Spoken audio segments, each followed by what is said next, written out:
Kita tinjau kondisi terbaru penanganan banjir di Padang, Sumatera Barat lewat laporan langsung jurnalis Kompas TV Rio Johannes. Rio, kami mendengar kabar bahwa banjir makin meluas malah di Kota Padang. Sejauh mana petugas berupaya mencari korban hilang sampai dengan saat ini? Ya, Tifal dan juga saudara, untuk banjir di Kota Padang, memang tadi terjadi pengulangan atau bencana susulan tadi pagi, yaitu dengan cakupan wilayah yang lebih luas di 3 kecamatan, Kecamatan Pau, Kecamatan Kuranji, dan Nanggalo.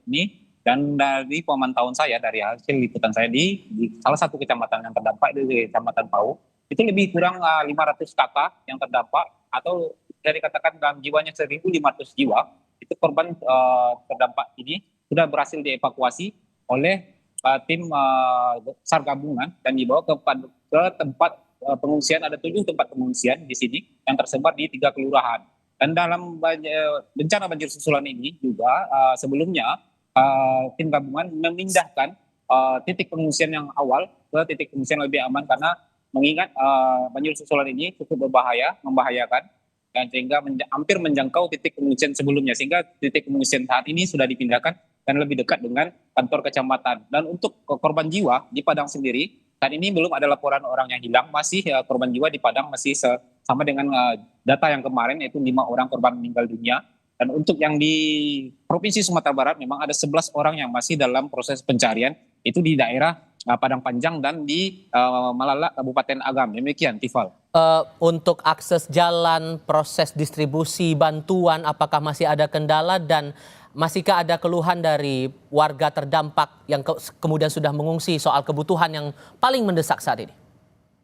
Ya, untuk penyaluran bantuan memang saat ini memang sudah memadai, dan baru tadi siang juga datang bantuan dari Presiden Republik Indonesia Bapak Prabowo, sudah datang dan sudah disalurkan. Dan untuk penyaluran jalur jalan di Sumatera Barat ini yang masih tertutup total itu adalah jalur jalan nasional dari Kota Padang menuju ke Kota Bukit Tinggi. Tapi untuk penyaluran bantuan ini bisa melalui jalur alternatif dengan mereka berputar dari Padang ke Solok, Tanah Datar, dan Padang Panjang, sehingga penyaluran bantuan bisa tersalur secara baik. Dan untuk satu titik seperti di Malala, memang ini akses jalannya tertutup. Tadi pagi juga kembali terjadi longsor, ya, sehingga ini pihak tim gabungan mengoptimalkan untuk pembersihan di Malala ini untuk membuka jalur agar bantuan bisa masuk. Dan dari pantauan saya di salah satu tempat pengungsian di Kecamatan Pau, Kota Padang, itu bantuan sudah banyak berdatangan.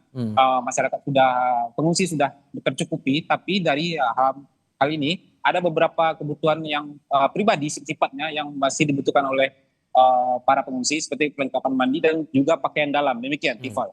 Oke, Rio Johannes melaporkan langsung dari Padang, Sumatera Barat. Tetap hati-hati di sana, Rio. Terima kasih.